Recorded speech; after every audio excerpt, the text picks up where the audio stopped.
Студениот бран го зафати Истанбул, градот го покрија 40 см снег, а температурите се движат од -5 до -3 степени.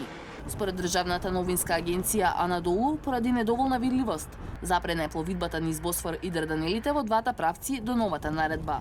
Запрени се и речиси 400 летови од двата аеродроми, Ататурк и Сабиха Гокчен, и околу 6000 патници беа префрлени во хотели. Снежното невреме блокираше стотици села во источните провинции, а во 15 милионскиот Истанбул голем број возачи останаа заглавени на патиштата цела ноќ или решаваа да тргнат пеш додека службите непрекинато работеа на нивно расчистување. Сепак на дел од жителите гледката на снегот им беше поубава од неволите што ги предизвика. Karda yürümek.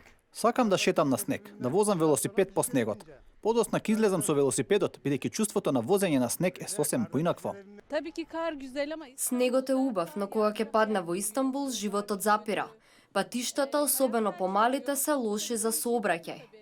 Güzel kar yağması ama Убаво е што снежи, но има и мани. Луѓето го чекаат снегот, а кога ќе падне им пречи.